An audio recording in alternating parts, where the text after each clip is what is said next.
Chapitre 168, L'amour de Kim Dok-jia, 7. Chapitre 168, épisode 32 L'amour de Kim Dok-jia, 7. Traducteur, tortue arc-en-ciel à constellation qui n'a pas encore de nom. Shin Yo-zang savait très bien à qui elle faisait référence. À Jussi. Ce n'était qu'un regard, mais en fait, de nombreuses personnes sont mortes parce qu'il n'y avait pas eu de regard à un moment important. En ce sens, Shin Yo-zang a eu de la chance. La constellation qui n'a pas encore de nom hoche la tête. Shin Yo-zang n'a reçu l'attention que d'une seule personne au monde et s'est avancée. Elle pouvait le faire. Ses jambes étaient engourdies et ses lèvres ne pouvaient pas bouger, mais elle était convaincue. Un pas, un autre pas. Les petites mains de l'enfant atteignirent bientôt la carapace extérieure du monstre. Il y avait une très petite blessure sur la carapace extérieure. Les yeux du monstre surpris brillaient. Shin Yo-zang regarda le monstre droit dans les yeux plutôt que d'éviter son regard. « Regarde-moi droit dans les yeux. » En y regardant de plus près, ce n'était pas seulement une blessure. De nombreuses cicatrices couvraient la coque extérieure du corps entier du monstre. Le monstre poussa un petit cri. Peut-être que personne n'avait vu ces blessures auparavant. Les coupures avaient été créées il y a longtemps. Ces blessures étaient l'existence même de ce monstre. À cause de ces blessures, le monstre est devenu plus fort mais il est également devenu solitaire. Le visage de Shin Yo-zang se déforma comme si elle ressentait vivement la douleur. Tu ne devrais pas être un monstre juste parce que tu es blessé. Shin Yo-zang toucha lentement les blessures du monstre. Cependant, c'étaient des blessures qui ne pouvaient pas être guéries, peu importe le temps qui passait. Cela ne voulait pas dire qu'elle allait abandonner. Il y aurait un miracle. Tout comme Kim Dok-jia a sauvé Shin Yo-zang au 41e round. Même ceux qui ne pouvaient pas être guéris pouvaient être sauvés. Shin Yo-zang vit les racines du mouvement perpétuel qui poussait sur le monstre. Peut-être que ce monstre avait été attaché à cet endroit toute une vie. Shin Yo-zang sortit un fruit doré. Fruit de la bête ancienne.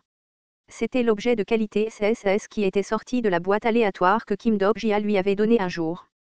C'était un objet consommable qui pouvait être utilisé pour apprivoiser un monstre de qualité supérieure qui ne pouvait pas être apprivoisé. Elle s'inclina lentement devant le monstre et dit « Allons-y ensemble ». Astérisque astérisque astérisque c'était comme si le paradis subissait un tremblement de terre et Renaid cria d'une manière déconcertée. « Keuk, kueok, qu'est-ce que c'est ?» Le mouvement perpétuel s'effondra soudainement. Petit à petit, les branches et les feuilles de la plante se fanaient. L'énergie fournie dérivait vers un endroit éloigné. Au moment où Renaid réalisa que quelque chose n'allait pas, les branches dans l'air se brisaient déjà. Kueok. H comment est-ce possible? Renaid commença à vomir. De la sève coula comme si c'était du sang. Quelque chose rongeait la base du mouvement perpétuel. Alors que les dents étranges pénétraient les racines acérées, Renaid hurla comme si son corps était déchiré. L'être attaché aux racines du paradis depuis longtemps détruisait maintenant les racines. Le mouvement perpétuel perdit sa puissance et commença à s'effondrer. Non. Non. Quelque chose d'énorme explosa sous terre. Il n'avait pas de classement car il n'avait jamais été révélé au monde. Il avait un énorme corps de dragon, des ailes de démon et des yeux d'insecte. C'était le monstre ultime qui avait évolué à partir du croisement d'espèces de démons, de rois d'insectes et d'autres espèces de monstres. Tout au paradis a vu ce miracle et Yu Jongyuk était l'un d'entre eux. Dragon chimère. C'était le vrai monstre du paradis. La puissance était proche du 2e degré mais son potentiel dépassait le 1er degré. Bien qu'il soit parti du bas, il pouvait même menacer un dragon, l'espèce de monstre la plus puissante. Pourtant, Shin Yo-zang et Lee Ji-lyung étaient montés sur son dos. Jung-hae-won s'exclama de joie. Yo-zang. Ji-lyung. Les deux enfants avaient réussi après tout. Le dragon chimère rugit et tous les monstres du paradis se retirèrent en même temps. Il y avait ceux qui s'étaient échappés sous terre, ceux qui étaient effrayés et inconscients sur place et ceux qui s'étaient échappés au-delà des murs. Au milieu de ce désordre, Renaid s'éloigna du mouvement perpétuel en titubant et s'enfuit. Yu Jongyuk n'a pas raté cette ouverture. L'épée de brisement du ciel a bougé et Renaid n'a pas pu échapper à l'épée. Kueok. Du sang noir a coulé de sa bouche. Peu importe à quel point il était un démon puissant, il n'a pas pu survivre à la transpercement de son cœur. Renaid s'est lentement effondré et Yu Jongyuk et les membres du groupe se sont approchés de lui. Le maître mourant du paradis a dit « Ah, tout ça, en fin de compte, ce n'est rien d'autre qu'un petit jeu pour ces gros bonnets. » Yu Jongyuk a regardé Renaid qui saignait et marmonnait. Renaid a regardé le mouvement perpétuel disparaître dans le ciel et sa respiration est devenue difficile. Vous ne le croyez peut-être pas, mais je voulais juste créer un monde bon. Certaines personnes qui ont entendu cela lui ont crié dessus. C'étaient toutes des personnes qui avaient été protégées par le paradis. Certains l'appelèrent hypocrite tandis que d'autres crièrent qu'il devait immédiatement tuer Renaït. Maintenant qu'il connaissait le secret du paradis, il ne protégeait plus Renaït. Cependant, aucun d'entre eux ne bougea. C'était parce que Yu Jongyuk ne le permettait pas. Des larmes coulèrent des yeux de Renaït. Je sais. Renaït ferma lentement les yeux à la courte réponse. Yu Jongyuk parla une fois de plus. Tout le monde le sait. Bien sûr qu'il le savait. Renaït éclata de rire quand il vit que la vie qu'il menait était si facilement visible. Étrange. Pourquoi, ai-je l'impression que tu comprends vraiment? Yu Jongyuk regarda Renaït. Ce n'était pas dans cette ronde de régression mais Yu Jongyuk avait également sympathisé avec la volonté de Renaït. Les souvenirs d'avoir élevé le paradis ensemble puis de l'avoir détruit étaient toujours clairs. Comme pour rendre l'appareil au sentiment, Renaït parla d'une voix douloureuse. Tu vas aller à l'étage suivant. L'étage suivant? C'était le lieu du dernier scénario de Dark Castle. Tu ne trouveras pas ce que tu cherches. Ce château, c'est juste le terrain de jeu des constellations. Alors sois prudent. L'étage suivant. À ce moment, le corps de Renaït explosa. Yu Jongyuk regarda silencieusement dans les airs où les Dokabis souriaient. Non, c'est interdit. C'est vrai, c'est vrai. Ce n'est pas amusant. Puis les messages des constellations arrivèrent comme s'ils les attendaient. De nombreuses constellations admirent la performance de l'incarnation, Yu Jongyuk. Les constellations du système du bien absolu sont d'accord avec le jugement de Yu Jongyuk.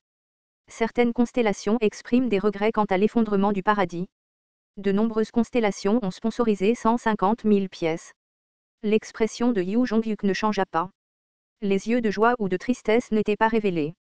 Vous avez vaincu le démon marquis Renaït. 150 000 pièces ont été acquises. L'histoire de niveau légendaire, Paradis du désespoir, a été acquise. Votre classement du château noir a été ajusté. Un nouveau scénario principal est apparu. Scénario principal numéro 10, 73e roi démon, est temporairement ouvert. Tout était si parfaitement résolu qu'il ne pouvait pas faire mieux. Cela ne correspondait pas à son plan, mais il a élevé son classement du château noir, collecté des pièces et obtenu un indice sur le scénario suivant. Néanmoins, Yu Jongyuk ne savait pas ce qu'étaient ces émotions compliquées. Il baissa les yeux sur ses mains et commença à ruminer. Notre sauveur. Tu es le sauveur. Il se retourna vers les cris et vit des gens se précipiter vers lui. Ils le traitèrent comme un messie tandis que les gens s'agenouillaient devant lui et pleuraient. Il lui était reconnaissant d'avoir détruit le paradis. Merci. Merci beaucoup. Si ce n'était pas pour toi, nous. Yu Jongyuk entendit ces mots et baissa les yeux sur ses mains ensanglantées. Puis il réalisa l'identité de ses émotions. À l'origine, il n'avait aucune intention de sauver ces gens. Les gens du paradis n'étaient pas du tout importants pour lui. Si Renaït les voyait comme un sacrifice pour le paradis, Yu Jongyuk les considérait comme un sacrifice pour terminer le scénario. Merci. Yu Jongyuk écouta les voix et y réfléchit. Depuis quand cela s'est-il produit? Depuis la deuxième régression. Non, peut-être que le précurseur était déjà là. Son objectif était de terminer tous les scénarios et de sauver le monde. Sous cette immense conviction, il continua à courir. Dans cette course solitaire et lente, il s'épuisa petit à petit. Il n'y avait aucun sens à sauver le monde si tout le monde était mort. Pourtant, il restait là et regardait les gens mourir. C'était comme s'il prenait les sacrifices pour acquis. Après avoir vu la mort de Renaït, Yu Jongyuk commença à repenser à son objectif pour la première fois. Puis-je vous demander votre nom? Quelqu'un lui demanda son nom. Être célèbre dans le Star Stream était directement lié à la force de l'histoire. En répondant par son propre nom, il pourrait obtenir de nouveaux exploits. Yu Jongyuk en était bien conscient. Yu Jongyuk réfléchit un moment avant d'ouvrir lentement la bouche. Je m'appelle Kim Dok-jia. Astérisque astérisque astérisque, je m'appelle Kim Dok-jia. Alors que j'observais en utilisant le point de vue à la troisième personne, j'ai entendu les mots de Yu Jongyuk et j'ai ressenti un frisson. Un nouveau succès a été ajouté à votre cinquième histoire. Les habitants du paradis se souviendront du libérateur du paradis Kim Dok-jia. L'histoire du Messie solitaire est devenue encore plus riche. Cette situation n'avait aucun sens. J'ai paniqué en voyant que les habitants du paradis se souviendraient du nom de Kim Dok-jia. Non, pourquoi mon nom était-il inscrit tout d'un coup? La constellation, juge du feu semblable à un démon, verse des larmes devant cette véritable camaraderie. Yoriol, qui était restée silencieuse pendant un moment, a commencé à sauter d'excitation. Je l'aurais grondé auparavant, mais après le banquet, les mots durs n'ont pas pu émerger. Cependant, ce bâtard de Yu Jongbyuk, il était vraiment mystérieux. Cet égoïste ne pouvait pas transmettre ses succès à d'autres personnes. Voulait-il devenir ami avec moi maintenant? Ce n'était pas possible. Cela m'a rappelé que tous les membres du groupe, à l'exception de moi et de Han So-young, étaient réunis au même endroit. Non, Gom Pil-du n'était pas présent. Bon sang, où est passé ce type? Au fait, pourquoi cherchez-vous Dokjia à Jussi? Les personnes qui étaient enthousiasmées par le dragon chimère apprivoisé par Shin Yo-zang et Lee Ji-lyung ont commencé à parler de moi.